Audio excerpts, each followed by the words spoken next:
The metal hallways of New Geneva Station hummed with alien voices. Ambassador Kyle Martinez adjusted his formal uniform one last time before entering the observation deck. Through the massive windows, Earth hung like a blue marble against the black of space. He had spent 3 years preparing for this moment, but now his hands shook slightly. "The delegates are ready for you, sir."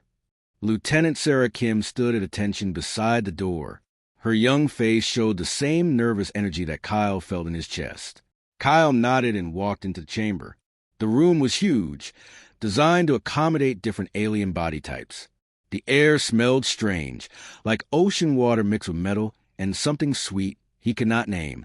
5 different species sat around a curved table that looked more like a small arena. The Zephyrians took up most of the space on the left side. Their leader, Ambassador Nethes, looked like a giant sea creature with smooth, blue-green skin. Gills on her neck opened and closed as she breathed. Her large, dark eyes watched Kyle with what seemed like curiosity. 2 smaller Zephyrians flanked her, their webbed hands folded on the table. Across from them sat the Kithra delegation. These insect-like beings stood over 7 feet tall even while sitting. Their leader, War Commander Zetrix, had 4 arms and a face that looked like it was made of black metal. His compound eyes reflected the light like mirrors. The 2 other Kithra clicked their mandibles softly as Kyle entered. The Vorthan representatives were perhaps the strangest. They looked like living crystals, their bodies made of what seemed like colored glass. Their leader, Harmony Singer Quell, glowed with a soft purple light from within. The other 2 Vorthans pulsed with different colors, one blue, one green. The hegemony delegates looked almost human, if humans had gray skin and no hair. Their eyes were larger than human eyes, and their fingers were longer. Ambassador Vel9 spoke for their group. She wore a simple white robe that seemed to move on its own. Finally, there were the Mechari. They were small, only 4 feet tall, with fur like cats and hands like humans. Elder Pipkit was their leader, his orange and black striped fur neat and clean. The 2 younger Mechari beside him had their large ears pointed toward Kyle. Ambassador Martinez. Nethe spoke first. Her voice sounded like water flowing over rocks. "We welcome you to this evaluation session. Your species has requested membership in the Galactic Council. This is unusual." Kyle stepped forward. "Thank you for considering our application. Humanity is ready to join the galactic community. We believe we can contribute much to the Council." War Commander Zetrix made a sound like grinding metal. "Contribute? Your species is barely capable of traveling between your own planets. What could you possibly offer us?" "Our diversity," Kyle replied. "Our creativity. Our ability to adapt and work together despite our differences." Harmony Singer Quell's purple light grew brighter. "We have observed your species for many cycles. You are violent. You fight among yourselves constantly. Your planet shows signs of environmental damage." Kyle felt his chest tighten. They had expected these objections. "Yes, we have problems. But we are learning. We have stopped many of our wars. We are fixing our environment. We want to be better." Ambassador Vel9 leaned forward. "The Council has rules. We must understand a species fully before allowing membership. We need to see how you raise your young. This tells us much about a species' true nature." Elder Pipkit's ears twitched. All civilized species show their young to potential allies. It is the most basic trust. Will you do this? Kyle had known this moment would come. Earth's leaders had debated this for months. Showing human children to aliens felt wrong to many people. But without this, there would be no membership in the Council, no access to advanced technology, no protection from hostile species. "Yes," Kyle said, "we will arrange for you to observe a human child." Nethes made a sound like a gentle wave. "Good. We do not wish to harm or frighten your young. We will observe from a distance. We need to understand how human children develop, how they think, how they interact with others." War Commander Zetrix clicked his mandibles. "Your young are known to be weak and helpless for many cycles. This is concerning. Strong species produce strong offspring. Weak offspring suggests weakness in the adults." Kyle felt anger rise in his chest, but pushed it down. Human children may seem weak, but they learn quickly. They are curious and intelligent. We shall see, Harmony Singer-Quell said, her light dimming slightly. The Vorthan young emerge from the crystal matrix fully formed and capable. They require no teaching or care. This is efficiency. Elder Pipkit cleaned his whiskers with a small hand. Mechary kittens are independent within 2 seasons. They hunt and care for themselves. Long dependency is unusual. Ambassador Vel9 nodded. Hegemony children mature rapidly. Extended childhood serves no purpose we can understand, but we will observe with open minds. Kyle looked around the table at the 5 species. Each seemed confident that their way was better. None of them seemed to understand why human children needed so much care for so many years. When can this observation begin? Nethes asked. We need time to prepare, Kyle replied, to find the right child and get permission from the family. Perhaps 1 week? Acceptable, War Commander Zetrick said. But understand, Ambassador Martinez, this observation will determine your species' fate. If we find your young to be defective or dangerous, membership will be denied permanently. Kyle nodded. We understand the stakes. The meeting ended with formal goodbyes in each species' tradition. As the aliens left the chamber, Kyle remained by the window, looking down at Earth. His home world looked peaceful from space, but he knew the reality was more complex. Lieutenant Kim approached him. Sir, are you all right? Kyle turned away from a window. Contact Earth Command. Tell them we have permission to proceed with the child observation. And Sarah? Yes, sir. Pray that we choose the right child. The future of our species depends on it. As they walked back through the station's corridors, Kyle wondered if they were making a terrible mistake. Human children were special, but would these alien species understand that? Or would they see only weakness where humans saw potential? The next week would decide humanity's place in the galaxy. Kyle just hoped they were ready for whatever came next. The emergency session of the Global Coalition took place in Geneva, Switzerland. President Helen Carter sat at the head of the long table, her face showing the stress of the past 3 days. Representatives from every major nation filled the chairs around her. The air in the room felt thick with worry and argument. We cannot risk this, said Premier Lu Wang from China. One wrong choice in humanity is banned from the stars forever. Defense Secretary Gary Nelson from the United States shook his head. We have to try. Without council membership, we will always be alone. Other species will see us as primitive. Dr. Amanda Foster sat near the end of the table. She was a child psychologist from Denver who had been called in as an expert. Her small notebook was filled with names and notes. We need to think about what the aliens expect to see versus what we want to show them. Foreign Minister Elena Rossi from Italy leaned forward. What do they expect? Based on their comments, they expect human children to be weak and helpless, Dr. Foster replied. They see long childhood as a flaw. Their own young become independent very quickly. President Carter rubbed her temples. So we need a child who shows strength? Not exactly, Dr. Foster said carefully. We need a child who shows what makes human childhood special. Our children are not weak. They are growing. They are learning things that alien children cannot learn because they mature too fast. The room grew quiet. Everyone understood the weight of this decision. Tell us about the candidates, President Carter said. Dr. Foster opened her notebook. We have identified 12 children from different backgrounds.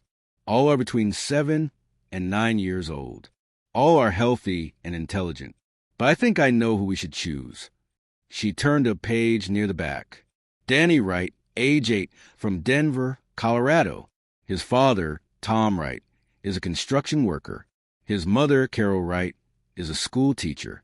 They have agreed to participate if we choose Danny. What makes him special? Asked Premier Lu Wang. Dr. Foster smiled for the first time since entering the room. Danny is curious about everything. Last month, he found a baby bird that had fallen from its nest. Instead of being scared or ignoring it, he spent 3 hours learning how to care for it. He made a small bed for it and fed it with an eyedropper until his parents could take it to a wildlife center. Defense Secretary Nelson frowned. That sounds like typical child behavior. Exactly, Dr. Foster said. Danny is not unusual for a human child. He asks endless questions. He wants to help everyone he meets. He builds things with blocks and tells stories about them. He cries when he sees others in pain. He laughs at simple jokes. He is what human children are supposed to be. For Minister Rossi leaned back in her chair. The aliens will see all of this as weakness. Maybe at first, Dr. Foster agreed, but I think they will learn something important. Human children are not weak. They are open. They are not helpless. They are trusting. These qualities let them learn things that adult minds cannot. The debate continued for 2 more hours. Some representatives wanted to choose a child who could solve complex math problems. Others suggested finding a child who could paint or play music beautifully. A few thought they should pick a child from a military family who would seem more disciplined. Finally, President Carter called for a vote. All in favor of Danny, right? 8 hands rose, including Dr. Foster's. All opposed. 4 hands rose. The motion passes. Dr. Foster, you will oversee Danny's preparation. We have 4 days. The meeting ended, but Dr. Foster remained in her chair, staring at Danny's picture in her notebook. He had brown hair that never stayed neat, green eyes full of questions, and a smile that showed he was missing 2 front teeth. In the photo, he was holding a toy dinosaur and grinning at the camera. 3 days later, Dr. Foster sat in the Wright family's living room. The house was small but clean, with toys scattered around and children's artwork on the walls. Carol Wright served coffee, while Tom Wright sat on the edge of the couch, his work-calloused hands folded nervously. Danny played on the floor with building blocks, humming softly to himself.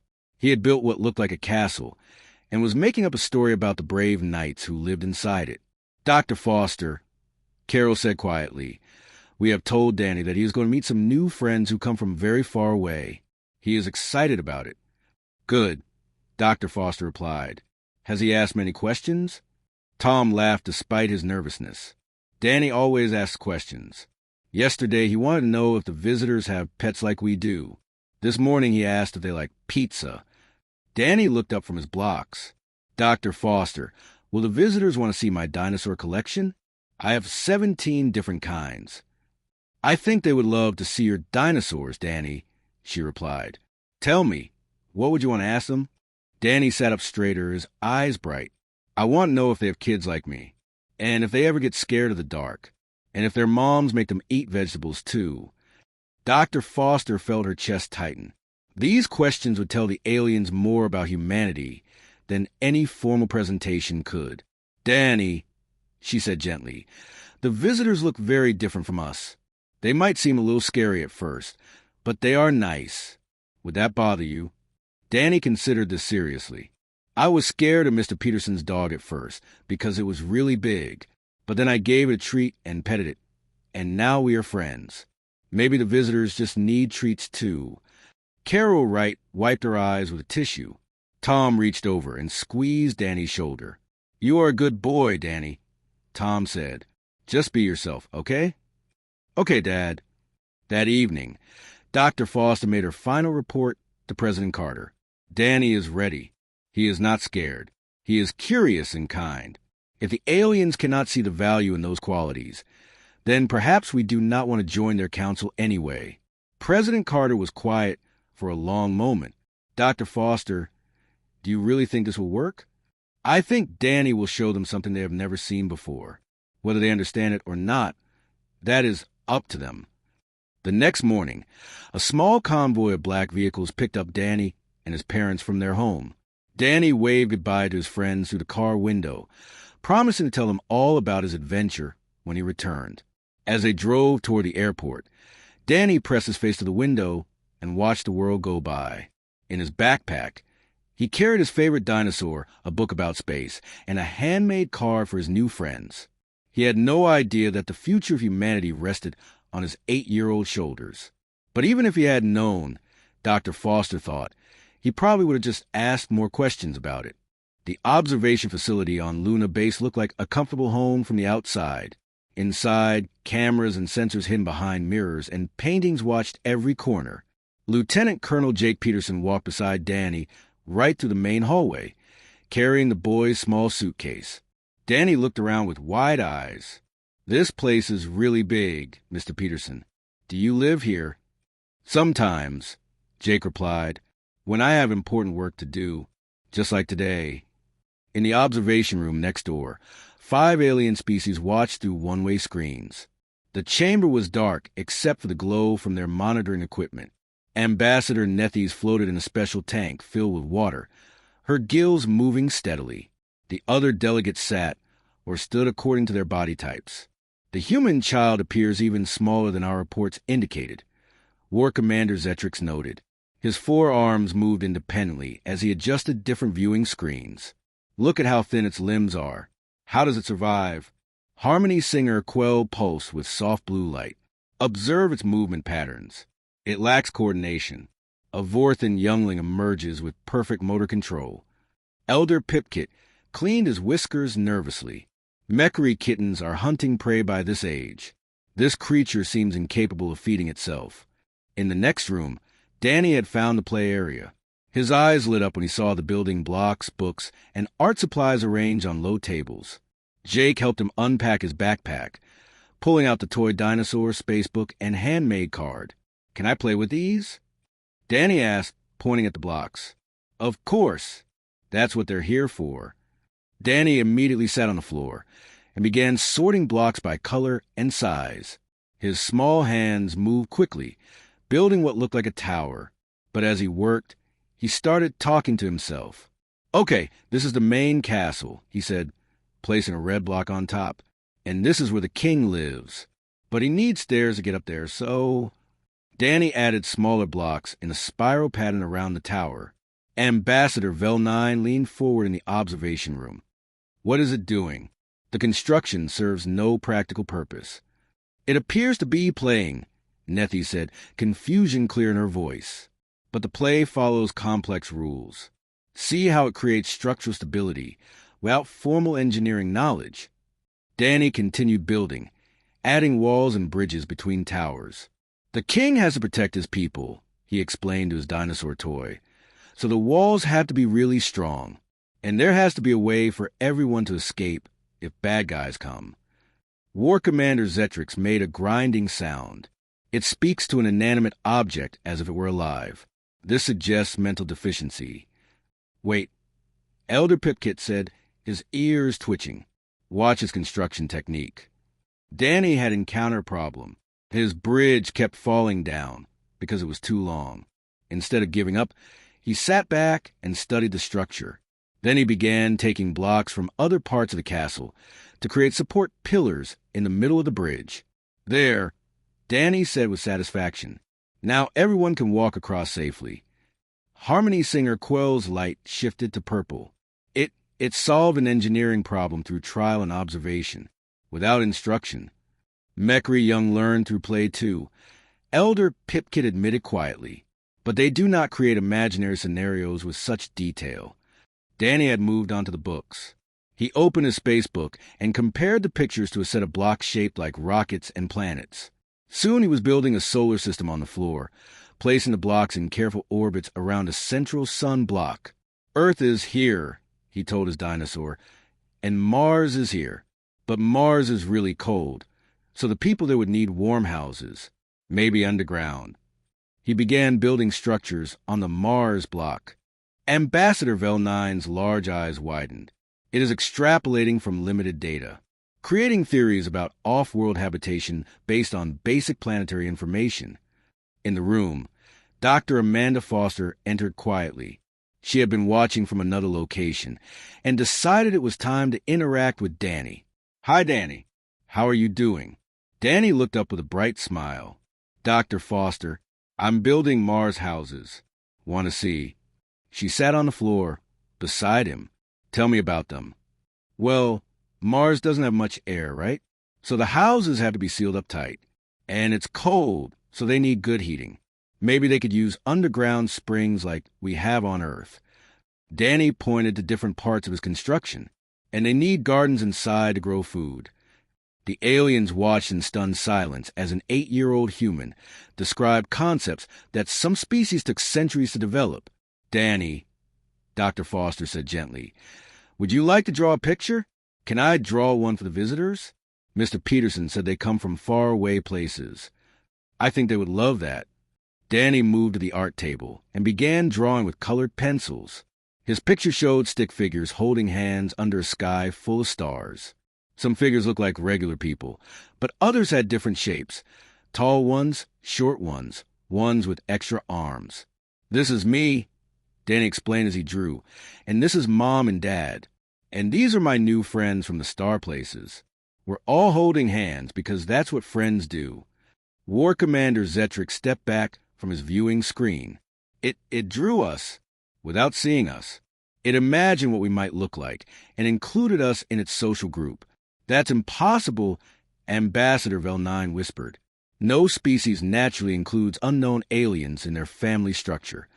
Danny added more details to his picture. Flowers, butterflies, and a bright sun. Then he carefully wrote words across the top in his best handwriting. "Welcome to our planet. I hope you like it here." Nethes made a sound like water rushing over stones. The creature, it is trying to communicate friendship to beings it has never seen. Elder Pipkit's fur was standing on end. This level of social inclusion, Mechri young are suspicious of strangers until they prove themselves safe. This human child assumes strangers are friends until proven otherwise. "It's not natural," Harmony Singer Quell said, her light flickering rapidly. "Such behavior should result in the young creature's death.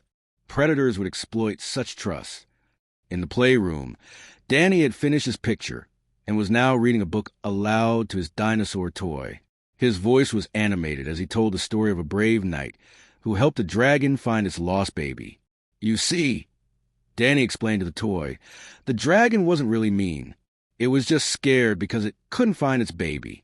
When the knight helped instead of fighting, they became best friends." The alien delegates looked at each other. Each species had observed human behavior for years, but they had never seen human childhood up close. What they were witnessing challenged everything they thought they knew about natural development. Dr. Foster checked her watch. "Danny, are you getting tired?" "A little bit. Can I build one more thing?" "Of course." Danny returned to the blocks and began constructing something new. This time he built a large circle with different sections inside it. "What are you making now?" Dr. Foster asked. "A meeting place," Danny replied.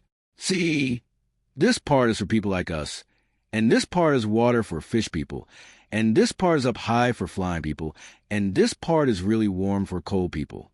Everyone can come together and be comfortable." The observation room had fallen completely silent. None of the alien delegates spoke or moved as they watched an 8-year-old human child design an inclusive multi-species habitat without any knowledge of what such species might need. Ambassador Nethes was the first to break the silence. Her voice was barely above a whisper. "What were we looking at?" The morning sun streamed through the large windows of the observation facility. Danny had slept well in the comfortable bedroom, and now he was eating breakfast with Lieutenant Colonel Jake Peterson. The aliens watched from their hidden screens as the boy ate his cereal and chattered about the strange dreams he'd had about flying through space. "Mr. Peterson, do you think the visitors dream too?" Danny asked between spoonfuls. "I don't know, Danny. Maybe you can ask them that someday." Danny nodded seriously. "I hope they have good dreams. Bad dreams are scary." In the observation chamber, the alien delegates had been watching and discussing for hours. Their initial reports to their homeworlds had been difficult to write. None of them had expected to see what they had witnessed the day before. The human child shows problem-solving abilities. War Commander Zetrix admitted reluctantly, but these abilities serve no survival purpose. Building imaginary structures does not increase fitness. Elder Pipkit's ears twitched.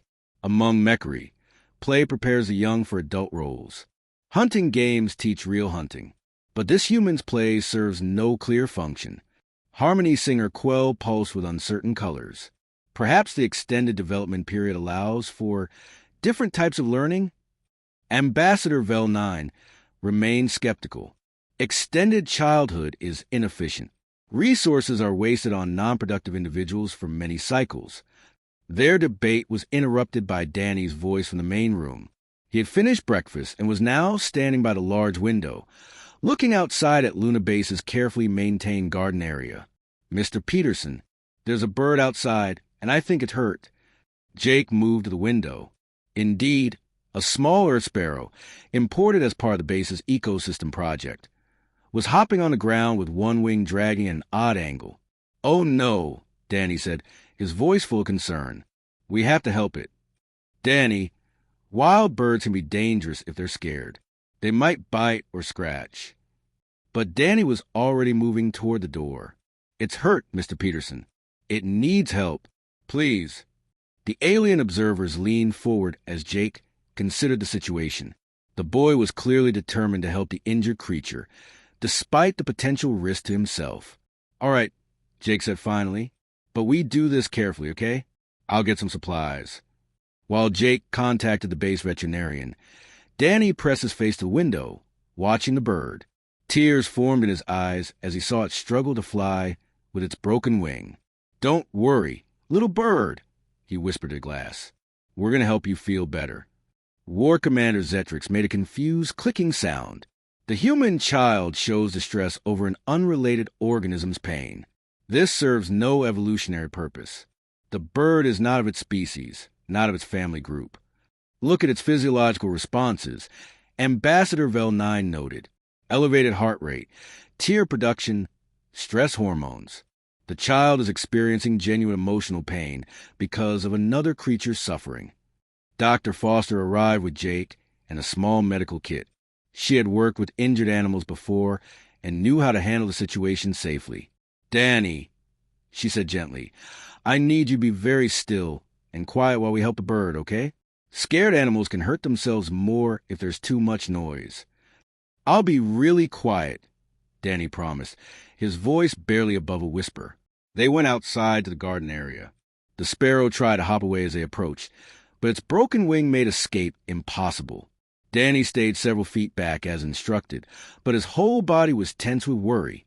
Dr. Foster carefully captured the bird in a soft towel. It struggled briefly, then seemed to understand that it was being helped rather than harmed. "Is it going to be okay?" Danny asked, his voice trembling. "I think so," Dr. Foster replied. "Dr. Martinez at the vet clinic can set the wing properly, but it will need somewhere safe to rest while it heals." "It can stay in my room," Danny offered immediately. "I'll take really good care of it. I'll be super quiet so it doesn't get scared." In the observation chamber, silence fell once again. The alien delegates watched as an 8-year-old human child volunteered to sacrifice his own comfort to provide healing space for a creature that meant nothing to his survival. Jake shook his head. "Danny, wild birds need special care. Dr. Martinez has proper equipment. But what if it gets lonely?" Danny's voice was thick with tears he was trying not to shed. "What if it's scared in a strange place?" Dr. Foster knelt beside him. "Danny, the kindest thing we can do is make sure it gets the best medical care. Dr. Martinez knows exactly how to help birds like this one." Danny wiped his eyes with his sleeve and nodded. "Okay, but can I visit it? To make sure it knows someone cares about it." "I think that would be wonderful," Dr. Foster said. They returned inside, where Dr. Martinez was waiting with a proper carrier for the injured bird. As the veterinarian examined the sparrow, Danny watched intently, asking quiet questions about bird anatomy and healing. "Will it remember being hurt?" Danny asked. "Will it be scared of people forever?" Dr. Martinez smiled. "Birds don't hold grudges like people sometimes do. If we're gentle and help it heal, it will probably just remember that humans are safe." "Good," Danny said with relief. "I want to know that most people are nice." After the veterinarian left the bird, Danny spent the rest of the morning drawing pictures of sparrows and asking Dr. Foster to help him learn facts about bird care. He wanted to understand everything about how to help injured animals. In the observation chamber, Ambassador Nethes had been silent for over an hour. Finally, she spoke, her voice like troubled water. "The human child endangered itself to help an unrelated species. It offered personal sacrifice for a creature that could provide no benefit. It experienced genuine emotional distress over another being's pain. Elder Pipkit's fur was bristled with agitation. This behavior should not exist. Natural selection should eliminate such wasteful compassion. Yet the human species thrives. War Commander Zetrix paced with all four arms moving restlessly. Among Kithra, we care for our own larvae. But to extend such care to other species, it makes no tactical sense. Harmony Singer Quell's light had turned a deep, troubled blue. What if we have misunderstood the purpose of extended childhood? Ambassador Vel9 leaned forward. Explain. What if the extended development period is not a flaw, but an adaptation? What if human children learn not just survival skills, but connection skills? The other delegates considered this in uncomfortable silence. Connection with other species could provide advantages we have not considered. Nethys admitted slowly. Access to different types of knowledge, different survival strategies, different resources. But the energy cost, War Commander Zetrix protested. The resources devoted to such long childhood dependency. Elder Pipkit's ears drooped. What if the resources are not wasted, but invested? What if humans produce offspring capable of forming alliances with any life form they encounter? The implications of this possibility settled over the observation chamber like a heavy blanket. If human children naturally develop the ability to empathize with and care for any living being, regardless of species, such a being could unite the galaxy, Ambassador Vel9 whispered. On the other side of the glass, Danny was carefully writing a get-well card for the injured sparrow, his small tongue poking out in concentration as he formed each letter with care. The interaction chamber had been specially designed for this moment. Danny sat in a comfortable chair at a small table, with translation devices positioned around the room like invisible friends. Dr. Foster sat nearby, ready to help if needed, while Jake Peterson watched from the side. Danny, Dr. Foster said gently, remember how we talked about your visitors looking different? They're going to talk to you now through special machines that help you understand each other. Danny nodded, his eyes bright with curiosity rather than fear. Are they here now? Yes, they are. They can see you and hear you, and you'll be able to hear them too. In the observation chamber, the 5 alien delegates prepared for their first direct contact with a human child. Each had prepared questions designed to understand human development and potential threat levels. Ambassador Nethys activated her communication device first. Her voice came through the speakers as a gentle, flowing sound that the translators converted to words Danny could understand. Hello, small human. I am Nethys. I come from a world covered in oceans. Danny's face lit up with delight. Hello, I'm Danny. Do you live underwater like fish? That sounds really cool. The simple enthusiasm in his voice caught Nethys off guard. Yes, I live underwater. Are you afraid of water? Sometimes, Danny answered honestly. Deep water is scary because I can't see the bottom, but I like swimming in pools. Do you have swimming pools on your planet? Nethys paused, trying to process his response. We do not need pools. All of our world is water. Wow. Do you have dolphins? I love dolphins. They're really smart and they help people sometimes. We have creatures similar to your dolphins, Nethys replied, her confusion growing. But tell me, small human, are you not concerned that I might be dangerous? Danny tilted his head thoughtfully. Are you dangerous? I know. I mean to cause no harm. Then why would I be worried? Danny smiled. My mom says most people are good if you give them a chance to be good. In the observation chamber, War Commander Zetrix stepped forward to his communication station. Human child, I am Zetrix of the Kithara. We are warriors. Cool. Are you like knights? Do you protect people? The directness of the question startled Zetrix. Yes, we protect our colonies from threats. That's really important. Danny said seriously. Everyone needs someone to keep them safe. Do you ever get scared when you have to fight bad guys? Zetrix's 4 arms moved uncertainly. No one had ever asked him such a question. Warriors do not fear. It's okay if you do, Danny interrupted gently. My dad gets scared sometimes at his job when he has to work on really tall buildings. But he does it anyway because it's important. That's what makes him brave. Zetrix found himself unable to complete his prepared interrogation. Yes, sometimes there is fear. But you do it anyway because you want to protect people, right? That makes you really brave. Harmony Singer Quell's crystal form pulsed as she activated her communication system. Child of Earth, I am Quell. My people are born fully grown from crystal matrices. Danny's eyes widened with wonder. Like gems? That's amazing. Are you sparkly? Yes, I suppose we could be described as sparkly. Do you change colors when you feel different things? I saw lights changing in here yesterday. Quell's form flickered with surprise. You are very observant. Yes, our colors reflect our emotional states. That's so cool. I wish people could do that. Sometimes it's hard to tell how someone is feeling. What color means happy for you? Bright yellow, usually. I like yellow, Danny said warmly. It's like sunshine. What about when you're sad? Deep blue, often. Danny's expression became concerned. You were blue yesterday when I couldn't see you. Were you sad? Did I do something wrong? The innocent question hit Quell like a physical blow. The child was genuinely worried that he had somehow caused her distress. No, small one, you did nothing wrong. I was confused by what I observed. Oh, can I help you not be confused? I'm pretty good at explaining things. My teacher says so. Ambassador Vel9 took her turn, her large eyes studying Danny through the screens. Human child, I am Vel9. My species matures very quickly. We do not understand why your kind remains dependent for so many years. Danny considered this seriously.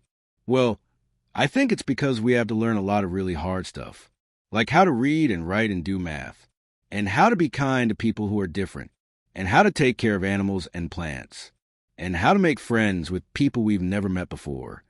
These skills could be programmed into offspring at birth, Vel9 stated. But then where would be the fun in learning? Danny asked, genuinely puzzled. I like learning new things. Yesterday I learned that Mars has 2 moons, and I learned how to help hurt birds. If I already knew everything, what would I do all day? Vel9 had no response to this logic. Elder Pipkit approached his communication station, his orange and black fur neat despite his inner turmoil. Young human, I am Pipkit of the Meckery. Our children become independent very quickly. Do you not wish to be independent? I am independent about some things, Danny replied thoughtfully. I can tie my shoes and make my own breakfast and take care of my room. But I still need help with hard stuff like driving cars and paying taxes and understanding why grown-ups sometimes argue about things. But does this dependency not frustrate you? Danny shook his head. Not really. My mom and dad are really smart, and they teach me things I need to know. And when I get bigger, I'll help teach other kids. That's how it works, right? Everyone helps everyone else learn. That is not how most species operate. Pipkit admitted. Really? How do your kids learn things? They are born knowing what they need to survive. Danny looked sad for a moment, but then they miss out on having parents teach them stuff. And they miss out on being proud when they learn something new. That sounds lonely. The simple statement hung in the air like an accusation none of the aliens could answer. Do you ever get lonely? Danny asked suddenly, looking around at the speakers. Being so far from home? The question was directed at all of them, and none of them had expected it. Sometimes, Nethes admitted. Me too sometimes, Danny said sympathetically, even when there are people around. Do you have families back home? We have colonies, groups. War Commander Zetrix said slowly. Do they hug you when you're sad, or tell you bedtime stories? Silence filled both chambers. What are bedtime stories? Harmony Singer Quell asked hesitantly. Danny's face brightened. Oh, they're the best. Someone who loves you tells you a story to help you fall asleep happy instead of scared. My mom tells me about Brave Nights, and my dad tells me about Space Adventures. Would you like me to tell you one? We should continue with our evaluation, Ambassador Vel9 said weakly. Okay, But if you change your mind, I know lots of good stories.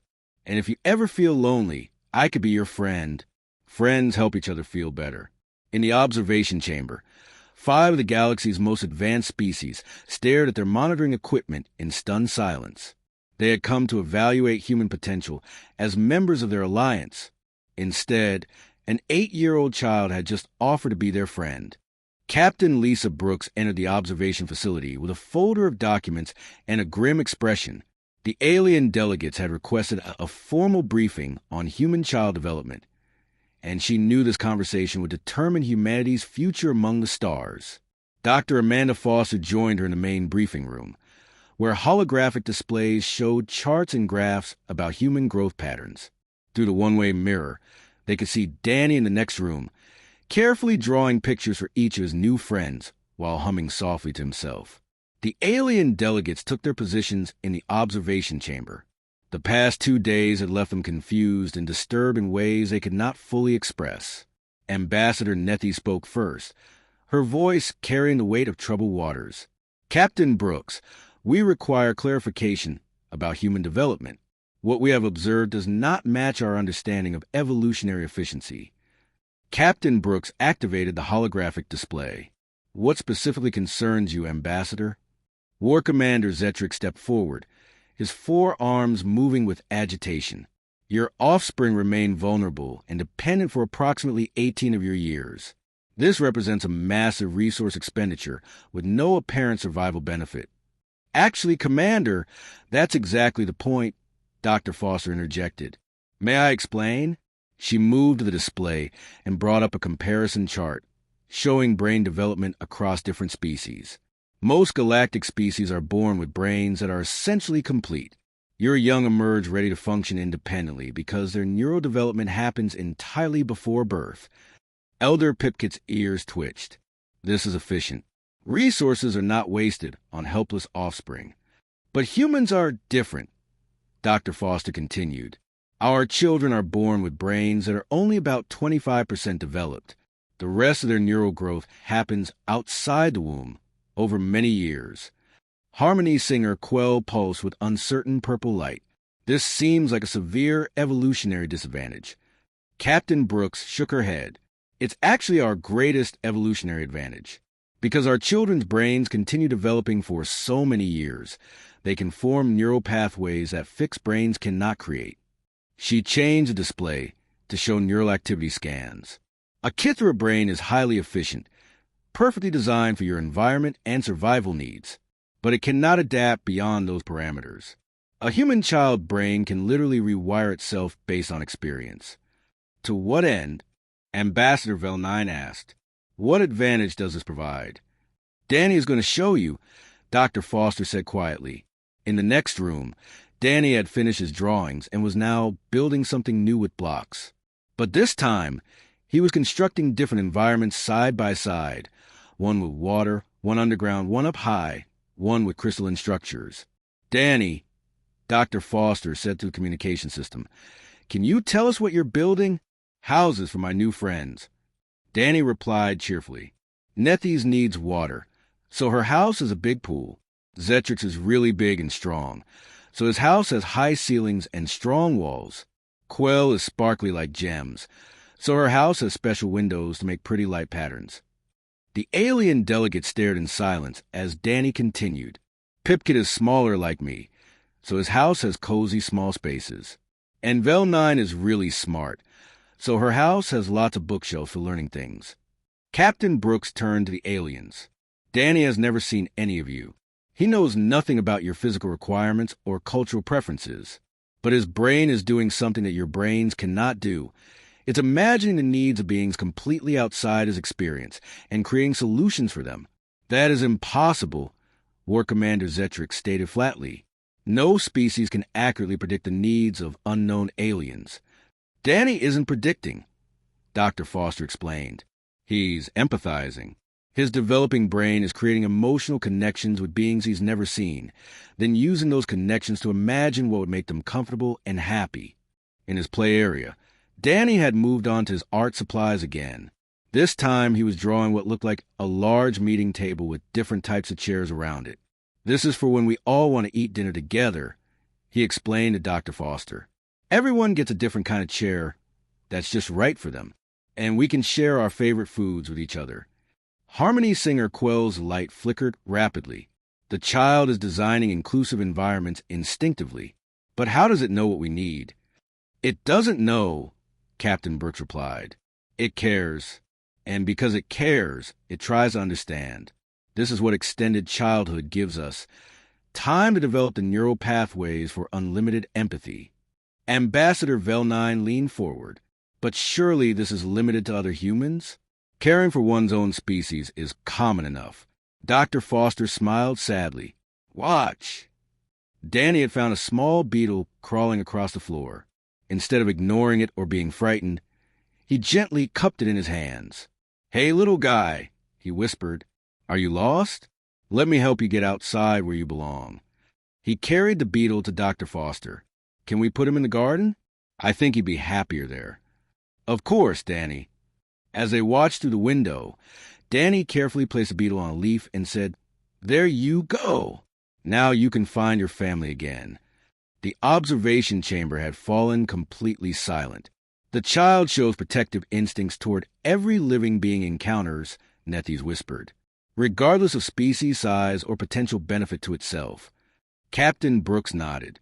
Human children don't just learn to care for their own kind. They learn to care for anything that lives. Their brains create empathy pathways that can extend to any creature they encounter. But this should make them vulnerable to predators, War Commander Zetrix protested. Such behavior should result in extinction. And yet here we are, Captain Brooks replied. Not only surviving, but thriving. Do you know why? The aliens waited. Because beings that can care for anything can also be trusted by anything. We don't just create empathy, we inspire it in others. Species that should be enemies become allies when they encounter humans who genuinely care about their well-being. Elder Pipkit's fur was standing on end. You're describing a species that could unite the entire galaxy. Now you're beginning to understand why our childhood lasts so long, Dr. Foster said. We're not just growing bigger and stronger. We're growing capacity to love anything we meet. Ambassador Velnine stood abruptly. This changes everything we thought we knew about development efficiency. In the next room, Danny had returned to his drawing table and was working on something new. When Dr. Foster asked what he was making, he looked up with bright eyes. It's a picture of all of us together exploring the galaxy. We can visit everyone's home worlds and learn about their families and help them with problems they have. Wouldn't that be the best adventure ever? Harmony Singer Quell's crystalline form began to crack slightly, small fissures appearing as her light pulsed in colors none of the other delegates had ever seen. The child, she whispered, the child dreams of loving the entire universe. Captain Brooks turned to the alien delegates. 18 years seems like a long time to invest in one offspring. But we're not just raising a child. We're growing to being capable of caring for every living thing it encounters, regardless of what that thing looks like or where it comes from. That level of empathy, Nethes said slowly, could end wars before they begin. It has, Captain Brooks confirmed. That's how we stop fighting among ourselves. We learn to see through each other's eyes, to care for each other's children as if they were our own. War Commander Zetrix made a sound like grinding stone, a species of natural diplomats. Natural healers of conflicts. A species, Elder Pipkit added quietly, that could teach the galaxy how to be a family instead of a collection of competing territories. Through the window, Danny was putting his art supplies away carefully, making sure each crayon was in its proper place.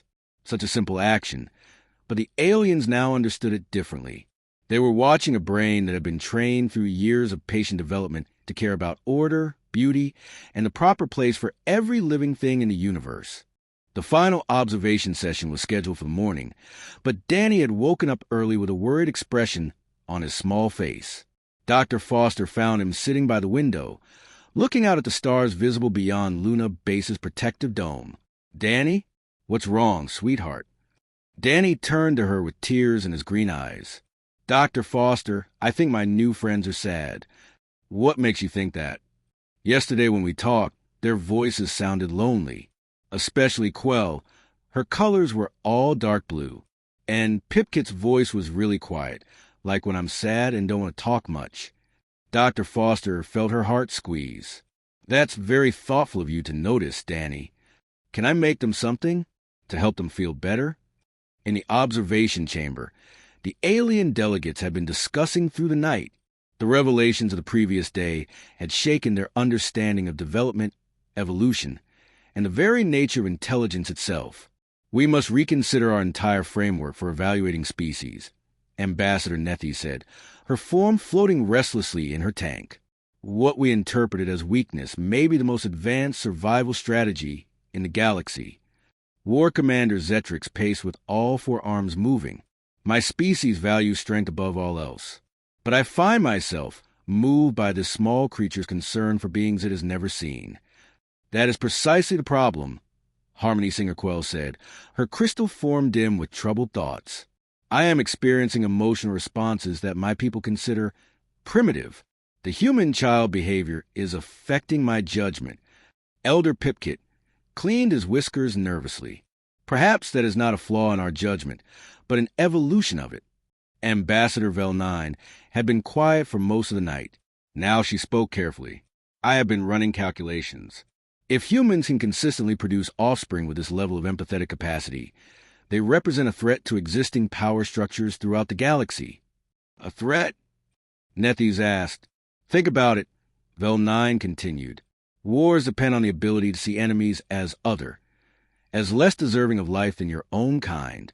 Exploitation depends on viewing other species as resources rather than beings with their own value. Humans appear to be naturally incapable of such thinking. War Commander Zetrix stopped pacing. They would oppose injustice wherever they found it. More than that, Elder Pipkit said quietly, they would make it impossible for others to ignore injustice. Their empathy seems to be contagious. In the main chamber, Danny had spent the morning working on presents for each delegate. Dr. Foster watched as he carefully crafted something special for each of his unseen friends. For Nethes, he had made a small boat out of folded paper and colored it with blues and greens. So she can remember what it's like to sail on top of the water instead of always swimming under it, he explained. For War Commander Zetrix, Danny had drawn a picture of Night helping a small animal cross a dangerous bridge. Because strong people are the best when they use their strength to help others who can't help themselves. For Harmony Singer Quell, he had arranged color blocks in a pattern that seemed to shift and change as you looked at it from different angles. It's like a rainbow that never ends, Danny said. Beautiful colors are always moving and changing, just like her. For Elder Pipkit, Danny had written a short story about a wise cat who taught young animals how to survive in the forest by being kind to each other. He reminded me of my grandpa, Danny explained, small but really smart and good at taking care of everyone. For Ambassador Vel9, Danny had created a complex puzzle out of blocks that could be assembled in multiple ways. She likes to think about hard problems, he said, so I made her a thinking toy. But Danny wasn't finished. He had one more project, a large drawing that had taken him hours to complete. Can I show this to all of them together? He asked Dr. Foster. Of course, Danny. Through the communication system, Danny addressed all the delegates at once. His young voice carried an earnestness that cut through every technological barrier between them. Hi, everyone. I know you're trying to decide if humans are good enough to be in your club. And I know maybe we seem weird because our kids need help for so long. But I wanted to show you something. He held up his drawing. It showed the galaxy as a giant tree, with different worlds as branches and different species, as various types of flowers, leaves, and fruits growing on those branches. This is how I think about all of us, Danny continued. We're all part of the same big tree, but we're all different parts. Some of us are strong like tree trunks. Some of us are pretty like flowers. Some of us are smart like roots that know where to find water. His small finger traced across the drawing. But see, if you take away any part, the tree gets sick. It needs all its parts to be healthy and grow big enough to reach the stars. In the observation chamber, Harmony Singer Quell's crystal form began to develop more cracks, hairline fractures appearing as her light pulsed in rapid, chaotic patterns. And I think maybe humans are like, Danny paused, considering his words carefully. Maybe we're like the sap that flows between all the different parts. We're not the strongest part, or the prettiest part, or the smartest part, but we can connect all the parts together so they can share what they have with each other. War Commander Zetric stepped back from his viewing screen, his forearms trembling. Danny continued, his voice growing more excited as his idea developed. Like, maybe Nethys knows things about water that can help planets where it doesn't rain enough. And maybe Zetrix could teach people how to be brave when they're scared. And maybe Quell could show everyone how to make beautiful things. And maybe Pipkit could teach everyone how to be wise even when they're small. But how would they share these things if they can't understand each other? Danny asked his invisible audience. That's where humans come in. We learn how to care about everyone, so we can help everyone care about each other. Ambassador Vel9's large eyes were fixed on the screen, her normally composed demeanor cracking as she processed the child's words. I don't know if that's good enough for your club, Danny said quietly. But if you let us try, I promise we'll work really hard to help everyone be friends. Because the galaxy is really big and really scary sometimes, and nobody should have to be alone in it. Then Danny did something that broke every remaining barrier between species and psychology. He looked directly at the one-way mirror as if he could see through it, and his 8-year-old face showed concern that transcended every difference in biology and culture. Are you guys okay in there? You've been really quiet, and I'm worried about you. Harmony Singer Quell's crystal form shattered completely, brilliant fragments scattering across the floor of the observation chamber as her light exploded in every color through the spectrum simultaneously. The sound was like 1,000 wind chimes breaking at once. War Commander Zetrix made a sound that no Kithra had ever made, a keening wail of emotional overload as his warrior's conditioning collapsed under the weight of an 8-year-old's unconditional concern. Elder Pipkit collapsed, his small form curled into a ball as his whiskers twitched uncontrollably. Sounds emerged from his throat that were not words in any language, simply the voice of someone whose entire worldview had been fundamentally shattered and rebuilt in the space of a few days. Ambassador Vel9 stood frozen, her large eyes streaming with fluid as her composed scientific detachment crumbled completely. Only Ambassador Nethys remained functional, and her voice, when she spoke, was like the sound of an ocean in mourning. The child is worried about us. Through the communication system, Danny's voice came again, smaller now, frightened by the sounds of distress from the observation chamber. Did I say something wrong? Please don't be sad. I can sing you a song, if that would help. My mom sings to me when I'm upset. And that simple offer, to comfort beings he could not see, whose distress he did not understand, whose very existence had been unknown to him just days before, completed the breaking of every delegate present. Dr. Foster moved quickly to Danny's side as alien voices filled with anguish echoed through the speakers. Danny, they're not upset with you. I think you just taught them something very important. Really? What did I teach them? Dr. Foster looked toward the one-way mirror, knowing that behind it 5 advanced species were experiencing something their civilizations had forgotten existed. You taught them what love looks like, Danny. And I don't think they were ready for it. The emergency session of the Galactic Council was called within hours of the observation chamber incident. Ambassador Kyle Martinez stood in the main hall of New Geneva Station, surrounded by holographic projections of representatives from hundreds of worlds across the galaxy. The normal protocol for such sessions was formal and slow, but today felt different, urgent. The 5 species that had observed Danny Wright were given priority status to address the full council. Kyle watched with growing anxiety as the delegates took their positions at the central podium. Ambassador Nethy spoke first, her voice carrying to every corner of the vast chamber. Members of the council, we have completed our evaluation of the human species' request for membership. The chamber fell silent. Kyle held his breath. We have observed a human child for 4 days. Nethys continued. What we witness has forced us to reconsider our understanding of evolution, intelligence, and the very nature of consciousness itself. Murmurs rippled through the assembled representatives. War Commander Zetric stepped forward, his usual aggressive posture notably absent. The Kithra Confederation has spent millennia perfecting warriors. We believed that strength was the highest evolutionary achievement. We were wrong. More murmurs, louder now. The Kithra were known throughout the galaxy for their militant philosophy. To hear their representative reject that philosophy was unprecedented. The human child demonstrated a form of strength we had never encountered, Zetrix continued, his voice strange and hollow. The strength to care for beings that could not benefit him. The strength to offer comfort to those who might harm him. The strength to love without condition or reason. Harmony Singer Quell's reformed crystal body pulsed with soft, steady light as she spoke. The Vorthan Collective has always prized efficiency above all else. We believe that rapid development and immediate independence represented superior evolution.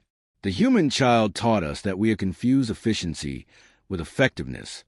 She paused, her light dimming with something that might have been shame. Human children take 18 years to mature because they are not just growing bodies or even minds. They are growing souls large enough to encompass every living being they encounter. Elder Pipkit's voice was barely above a whisper when he spoke. The Mechari clans have always valued wisdom. We thought wisdom came from knowledge and experience. The human child showed us that true wisdom is the ability to care for those who are different from yourself,